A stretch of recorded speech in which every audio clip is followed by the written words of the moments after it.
तुम्ही on page पाहिलंय, तुम्ही वेबसाईट डिझायनिंग पाहिलंय, तुम्ही वेबसाईट डिझायनिंग मध्ये वर्डप्रेस साईट मध्ये आपण ई कॉमर्स साईट पाहिली, स्टॅटिक साईट बघितली, कंटेंट रायटिंग बघितलं. तुम्हाला आता कंटेंट रायटिंग माहिती आहे, कीवर्ड रिसर्च माहिती आहे हो. कंटेंट रायटिंगसाठी कसा करायचा.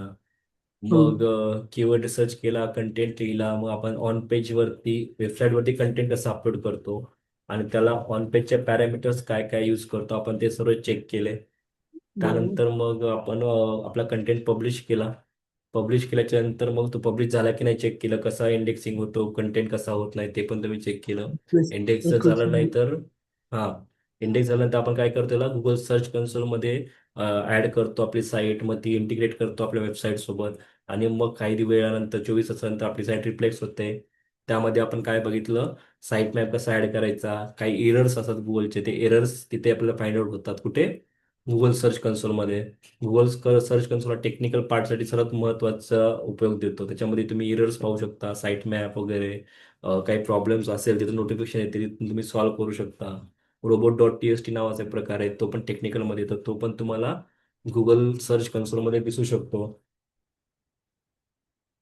ओके. अजून काय बघितलं आपण, सर्च कन्सोलचे युजेस बघितले आपण, तिथे तुम्हाला डेटा दिसतो, टोटल क्लिक्स दिसतात, इम्प्रेशन दिसतात, मग CTR तुमचा जनरेट होतो. हे सगळं आपण एवढं सगळं बघत असताना आपण अजून कशाला घातला, गुगल अनालिटिक्सला. तर गुगल अनालिटिक्स हा गुगल सर्च कन्सोलच्या पुढची गोष्ट आहे. मग त्याच्यामध्ये तुम्ही काय बघता, गुगल सर्च कन्सोलमध्ये काही गोष्टी तुमच्या साईटच्या रिलेटेड दिसतात, त्याच्यामध्ये टेक्निकल एरर्स असतील, इम्प्रेशन असतं, क्लिक असेल, CTR असेल, सोबत सोबत काही क्वेरीज असेल, अशा गोष्टी तुम्हाला देतच आहे. पण गुगल अनालिटिक्समध्ये काय दिसतं, की स्टेप बाय स्टेप युजर्स येतो तुमच्या साईटवरती, तो युजर्स कुठे जातोय, कोणत्या पेजेसवरती जास्त थांबतोय, सर्वात जास्त कोणत्या कंटेंटवरती अपलोड येत आहे, कोणत्या कीवर्डवरती तो लँड होत आहे गुगल सर्च, तुमचा युजर्स, हे सगळी माहिती, युजरचा जो फ्लो आहे तुमच्या साईटमध्ये, स्क्रोल कुठे करतोय, डाउनलोड कुठे करतोय, या सगळ्या ज्या गोष्टी आहेत त्या तुम्ही कुठे बघता, अनालिटिक्समध्ये पाहता, बरोबर. मग तिथून तुम्ही रिपोर्ट जनरेट करता, की तुम्हाला कळतं की कोणत्या साईटवरून लोक येतात, कोणत्या कंट्रीवरून येतात, कोणत्या एज ग्रुपचे लोक तुमच्या साईटवरती जास्त येत आहेत. हा सगळा तुम्ही डेटा अनालिसिस करता. मग कुठे तुम्हाला गॅप मिळतो का, मग तिथं काहीतरी इम्प्रूव्हमेंट करू शकता का, हा तुमचा एक पॉईंट ऑफ व्ह्यू तयार होतो. त्यामध्ये तुम्हाला होम आहे, रिपोर्ट आहे, डेली लाईफमध्ये, रेग्युलर लाईफमध्ये लाईव्ह जे आहेत, लाईव्ह इव्हेंट जे आहे तुमचा साईटवरचा, तो लाईव्ह इव्हेंट कुठून लोक येत आहेत, कोणत्या कंट्रीजमधून आहेत, कोणत्या सिटीजमधून आहेत, हे तुम्ही ट्रॅक करू शकता. त्यानंतर तुम्ही येतात एक्सप्लोरमध्ये. एक्सप्लोरमध्ये तुम्हाला येतं की ओव्हरऑल रिपोर्ट कसा बनवू शकतो तुम्ही. रिपोर्टचे ऑलरेडी टेम्पलेट दिलेले आहे, त्याच्यामध्ये तुम्हाला फनल रिपोर्ट आहे, पाथ रिपोर्ट आहे, कोलॅप्स रिपोर्ट आहे एकमेकांवरती. त्याचा तुम्ही आधार घेऊ शकता. तुम्हाला ज्यावेळेस डीप रिसर्च करायचा असतो त्यावेळेस अनालिटिक्सची माहिती असणं गरजेचं आहे. अजून त्याच्यामध्ये अजून बरेच प्रोडक्ट आहेत, ते तुम्ही स्वतः रीड करा, गुगल सर्च करा, ज्यावेळेस तुम्हाला अनालिटिक्सचा पार्ट येईल त्यावेळेस.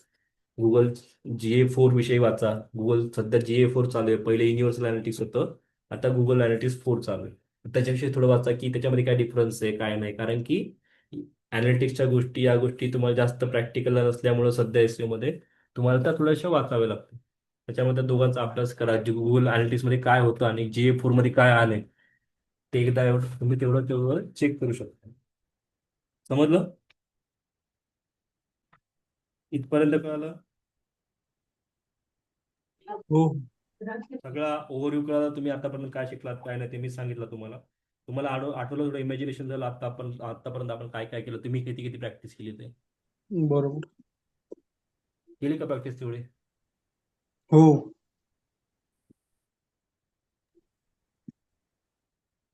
आपले ब्लॉक इंडेक्स रिक्वेस्ट इंडेक्स केल्यानंतर 24 तास नंतर तो वेबसाईटला दिसायला चालू होतं. सर्च इंजिन वरती सर्च चालू होतं. 24 तास नंतर. हम्म. हो. आज एक इंडेक्स लिहिला आहे.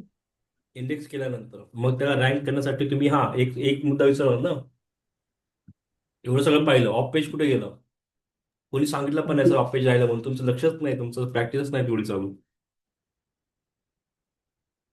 ऑफ पेज मध्ये लोकल लिस्ट बघितलं आपण, विसरलात का तुम्ही एवढं लवकर? नाही.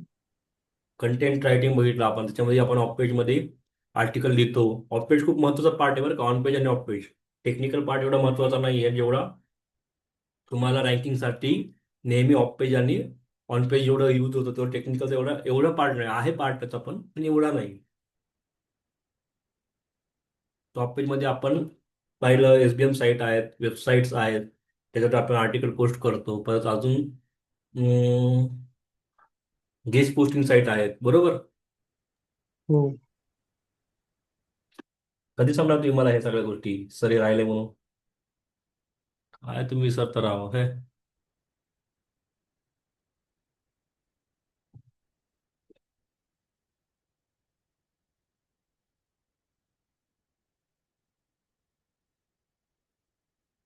आता आपण आलो शेवटाकडे. आता आपण बघणार आहोत आज अनालिटिक्सचा वापर, टेक्निकल एसईओचा वापर काय काय असतो. याच्यामध्ये तुम्हाला जास्त प्रॅक्टिकल नाही, याच्यामध्ये थोडी इन्फॉर्मेशन आहे तुम्हाला. टेक्निकल पार्ट तुम्हाला माहित असायला पाहिजे, जे की तुम्हाला ऑडिटसाठी युजफुल होतं. म्हणून टेक्निकलची माहिती असणं गरजेचं आहे. समजलं? हो. टेक्निकलमध्ये काय काय गोष्टी आहेत, जे की तुम्ही गुगल सर्च कन्सोल तुम्हाला आधी सांगितलं होतं मी, बरोबर. गुगल सर्च कन्सोलमध्ये काय गोष्टी आहेत, त्याच्यामध्ये आपण काय बघितलं होतं? साईट मॅप पाहिलं होतं का? हे तुम्ही अपडेट हो. केलं होतं, आठवतंय तुम्हाला? आठवतंय तुम्हाला? हो किंवा नाही? हो, साईड मॅप केलं ना सर आपण. हा, मग हो किंवा नाही बोला ना. आठवतंय तुम्हाला म्हणजे तुम्हाला विचारतोय. रिप्लाय दिला नाही तर मला कळणार आहे का तुम्ही तुमच्याकडून? साईट मॅपचा यूज काय होतो? काय होतो साईट मॅपचा use? Guide search engine with structure URL and update dates. जे काय तुम्ही वेबसाईटमध्ये अपडेट करता, कंटेंटमध्ये वगैरे, ज्यावेळेस तुमच्याकडे साईटवरती क्रोलर येतो. क्रोलर तुम्हाला सांगितलं होतं त्यावेळेस, क्रोलर कशाची हेल्पने येतो? क्रोलर आपली साईट, आपल्या साईटचा कंटेंट कंटेंट जो आहे तो कशाच्या मदतीने बघतो?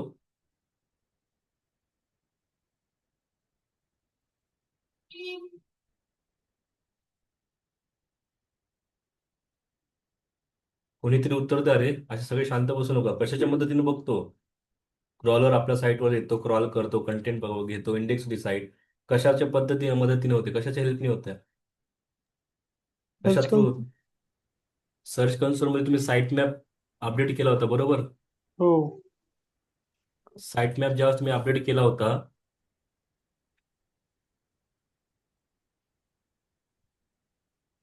साईट मॅप तुम्ही अपडेट केला होता, बरोबर. हो. हो. हो. कशासाठी केला होता आपण? यासाठी केला होता, ज्यावेळेस गुगल सर्च येतो, क्रॉलर येतो, तो साईट मॅप थ्रू आपला कंटेंट चेक करतो आणि तो इंडेक्स करतो. साईट मॅपचे किती प्रकार आहेत? XML साईट मॅप आणि कोणता आहे दुसरा? वाचा रे. लक्षात ठेव. HTML sitemap. मग HTML साईट मॅप काय प्रकार आहे? तुम्ही XML साईट मॅप तुम्हाला कळालाय, बघितलाय. HTML साईट मॅप काय असतो?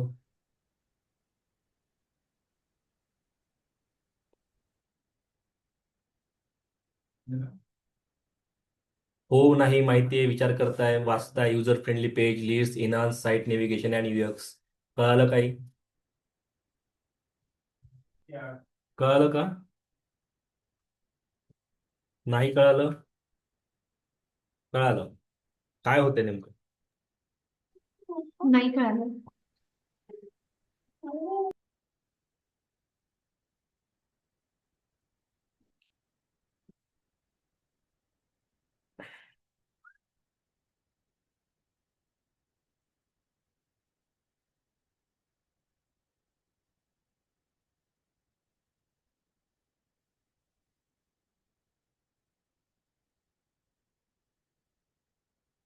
हे जे दिसते तुम्हाला खाली,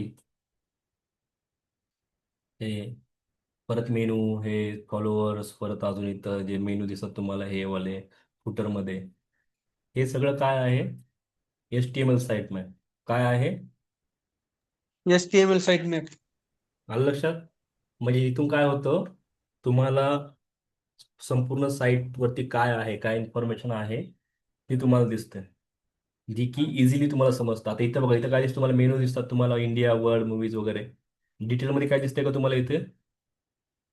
तर तुम्ही जर डायरेक्ट खाली आला, त्याच्या फुटरला आला, तुमचा HTML साईट मॅप फुटरला असतो. दिसते तुम्हाला पूर्ण साईट मॅप क्लिअर आहे, कुठे हो काय हो. आहे, कशामध्ये काय भेटतं तुमचं, स्टेट्स, बिझनेस हे सपोर्ट या आपण ऍड करतो जर आपल्या वेबसाईटला ऍड करायचं असलं काय करावं लागेल? फुटर.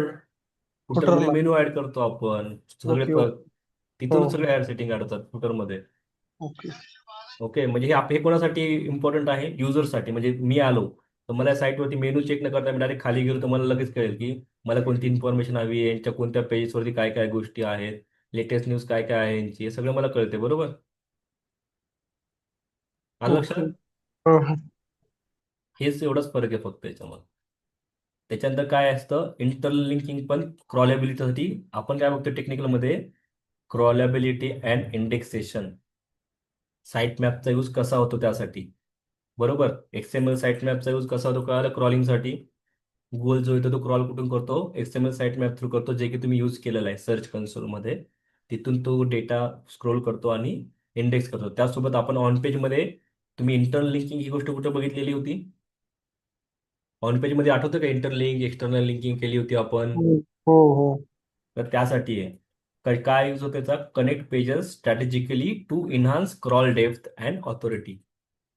ओके, ज्यावेळेस गुगल क्रॉलर तुमच्या साईटवरती येतो त्यावेळेस तो या लिंकच्या मदतीनंच तुमच्या साईट पेजेस वगैरे काय करतो, क्रॉल करतो आणि तिथून ते आपल्याला ऑथॉरिटी पास करतं की हां बाबा कंटेंट जेन्युइन आहे, इथे याच्या साईटमध्ये या या गोष्टी आहेत, हे त्याला अपडेट होत राहतं. आणि ओके मग त्याची रँक वाढायला, त्याची ऑथॉरिटी वाढायला मदत होते आपल्याला. समजलं किती इम्पॉर्टंट आहे ओके. त्या गोष्टी या? म्हणजे आपला ज्या एक ब्लॉक दुसऱ्या ब्लॉक संगे लिंक असेल तो. हां, राईट, बरोबर. आपल्या साईटमधलं. ओके, मग आपण त्याला हे करतो. म्हणून इंटरलिंक आणि एक्सटरलिंक तेवढी महत्वाची असते आपल्याला ज्या ओके. साईटवरती करतो त्यावेळेस क्रॉलिंगसाठी. इंटरनल लिंक म्हणजे आपला सर ब्लॉग आपण एकमेकांसंग लिंक केला तो ना. हो, तोच ब्लॉग, आपला आणि ब्लॉग, आपल्या साईटमधला ब्लॉग, पेजेस काही पण एक्सटर्नल. इंटरलिंक करा, तो इंटरनल लिंक. एक्सटर्नल म्हणजे बाहेरची लिंक, सेम शब्दामध्येच आहे. इंटरनल म्हणजे आतली लिंक, एक्सटर्नल म्हणजे बाहेरची लिंक. कळालं? सर बाहेरच्या इंटरनल लिंक म्हणजे बाहेरच्या. म्हणजे एका पेजवरून दुसऱ्या पेजवर रिडायरेक्ट होणे ना. रिडायरेक्ट नाही होत. रिडायरेक्ट वेगळं कन्सेप्ट आहे. इंटरलिंक म्हणजे लिंक, तुम्ही तुमचा एक ब्लॉग आहे एका आपल्या, वाक्य शब्दात. काय म्हणजे आपल्या एका पेजवर पूर्ण ट्रॉफिक येणे आणि तिथून समजा एका पेजवर म्हणजे जे इंटरनेट म्हणून दुसऱ्या पेजवर रिडायरेक्ट होत असते ना सर. हे बघा, लिंक दिसते तुम्हाला इथे. आता ही लिंक कुठे घेऊन जाते बघू, यांच्या पेजेसवरती घेऊन गेली आपल्याला, दुसऱ्या पेजेसवरती. बरोबर बरोबर. याला म्हणतो इंटरनल लिंक. हा. याचा एक्सटर्नल असेल. यूज याचा यूज युजरसाठी पण होतो, आणि सगळ्यात महत्त्वाचा याचा यूज आपण कोणत्या कारणासाठी करतो? क्रॉलिंगसाठी, इंडेक्सिंगसाठी आणि रँकिंगसाठी. ओके. क्रॉलर जो येतो आपला कुठून येतो? साईट मॅप थ्रू येतो. बरोबर? Site map through data crawl करत येतो, मग त्याला कळतात इंटरलिंक कुठे आहे त्या कंटेंटमध्ये.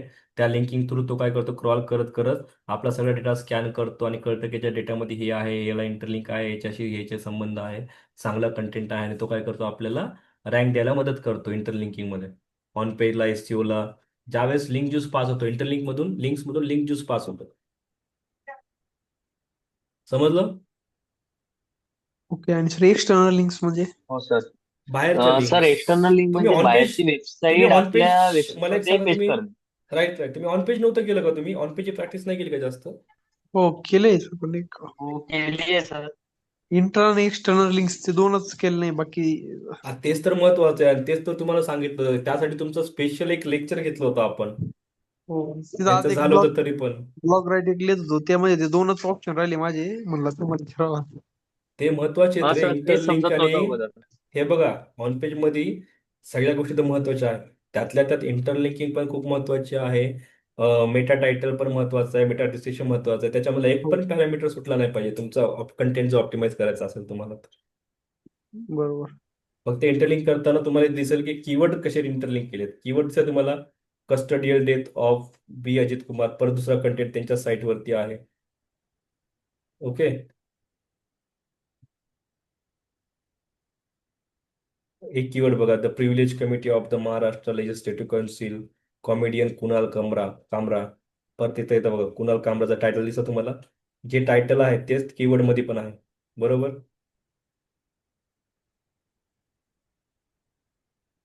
अशा प्रकारे इंटरलिंक मदत करतात आपल्याला.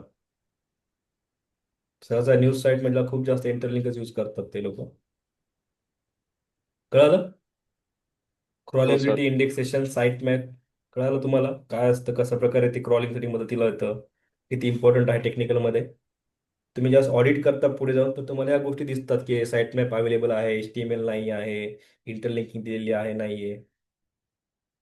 त्यानंतर अजून एक पार्ट येतो, robots.txt. तर robot.txt चा हेल्प यूज कशासाठी होतो, रीड करा कोणीतरी.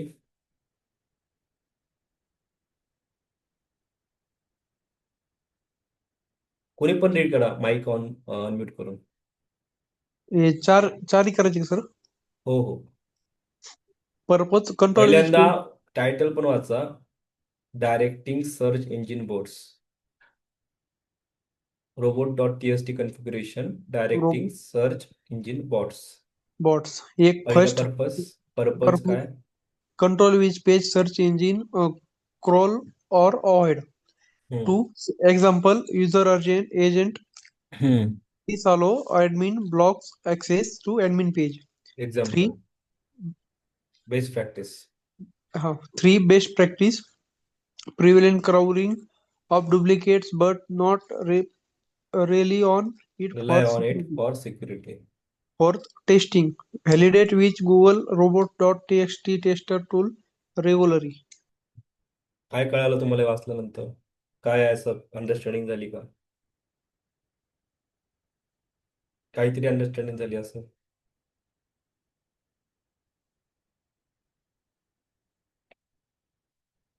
गुगलचे क्रॉलर्स काय करतात, रोबोटचे जे क्रॉलर्स म्हणून अल्गोरिदम काय करतात, रँकिंग कशी देतात ते आपल्याला, साईट मॅप आणि HTML थ्रू काय करतात, साईटवरती येतात बरोबर, क्रॉल करतात वेबसाईट.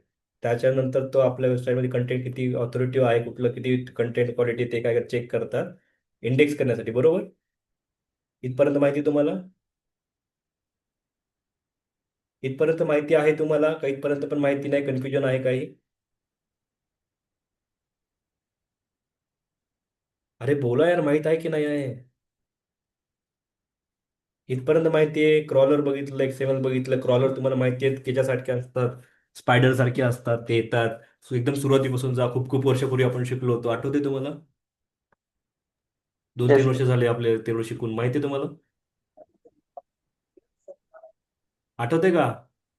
जाड आहे ना सर, हा फायबर. हा हा. तर क्रॉलर साईटवर येतात, क्रॉल करतात, ते कशा थ्रू करतात, XML साईट मॅप थ्रू करतात, आपला कंटेंट हे करतात.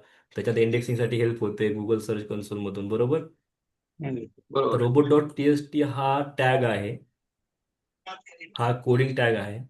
त्याचा यूज कशासाठी होतो, की आपल्या साईटवरती एखादं पेज असेल तर आपल्याला वाटेल की तेवढं व्हॅल्युएबल नाही आहे, त्याला आपल्याला सर्च नाही करायचं. एखादं कॉन्टॅक्ट पेज असेल, कॉन्टॅक्ट पेज नाही, एखादं ॲडमिन पेज असतं, एखादं बाकीचे पेजेस असतात, जसं की प्रायव्हसी पॉलिसी वगैरे वगैरे बरेच पेजेस असतात. तर त्याच्यामध्ये आपल्याला आपल्या मनावरती आहे की कोणत्या पेजेसला किती व्हॅल्यू द्यायची किती नाही. कारण की प्रत्येक क्रॉलर जवळ एक बजेट असतं, तेवढ्या बजेटमध्येच तो आपल्या साईटवरच्या त्या त्या गोष्टी क्रॉल करता निघून जातं. त्याच्यामुळे त्याचं बजेट वाया घालायचं नसतंय आणि आपल्याला जेवढं महत्त्वाच्या गोष्टी आहेत तेवढ्याच क्रॉल करायच्या, कारण की त्या इंडेक्स झाल्या तर त्या साईटवरती दिसतात. तर आपल्या वेबसाईटमधल्या सगळ्याच गोष्टी दिसल्या पाहिजे का, कचरा वगैरे काही पण, एखादं ॲडमिन पेजेस आहे, एखादं हे आहे कॉन्फिगरेशन वगैरे, साईट आपण काहीतरी पेजेस तयार केलेलं असतं. तर ते दिसू नये म्हणून आपण काय करतो, गुगलला सांगतो, क्रॉलरला, रोबोट.टीएक्सटीच्या मदतीनं, की एखाद्या हा पेज आहे, ॲडमिनचा पेज आहे, त्याला ब्लॉक कर.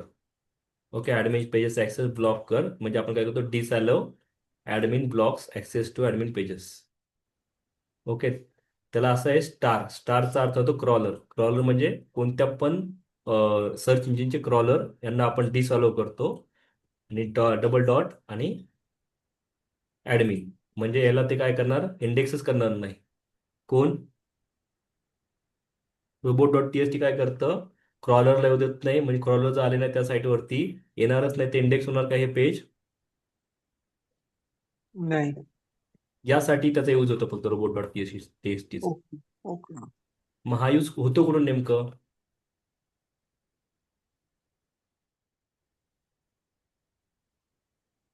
Search console.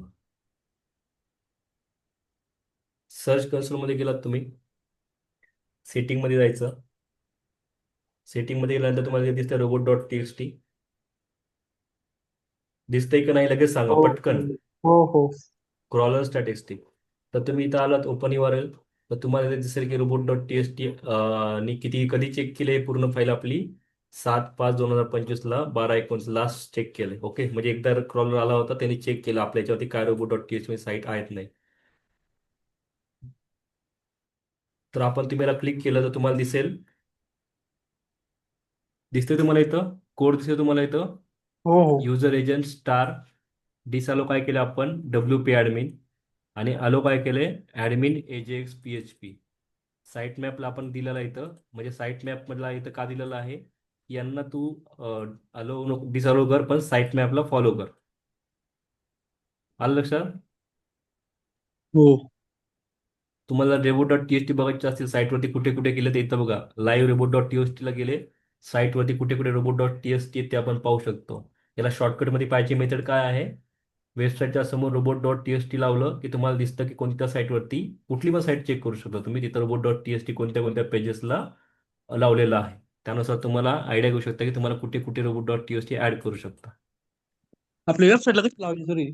हे तुमचं काम नसतं, SEOचं काम हे नसतं, तुम्हाला फक्त आयडेंटिफाय करायचं असतं की लावायचं कुठं. Okay okay. जर तुम्हाला लावायचे तर वर्डप्रेसमध्ये फक्त तुम्हाला मे बी रोबोट डॉट टीसीचा ऑप्शन तुम्हाला याच्यामध्ये दिलेला आहे, रँक मॅथमध्ये दिलेला आहे. Okay okay. ओके, पण ज्यावेळेस तुम्ही SEO करता त्यावेळेस तुमच्याकडे टेक्निकल जरी पार्ट असला, पण टेक्निकलमध्ये तुम्हाला फक्त आयडेंटिफाय करायच्या असतात गोष्टी.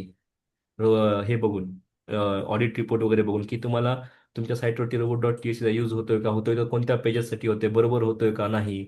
मग जसं असेल तर मग तुम्हाला अजून काय करावं लागेल, मग तुम्ही डेव्हलपरला कसं कॉन्टॅक्ट करता तुमच्या कंपनीतल्या तुमच्या ह्याच्यातल्या, त्याला सजेशन देता की तुम्ही की अरे भाई याला रोबोट डॉट टीएसटी आपण यूज नाही केला, याला करावं लागणार, या पेजेस काही इम्पॉर्टंट नाही तर तू रोबोट डॉट टीएसटी टॅग लावून दे.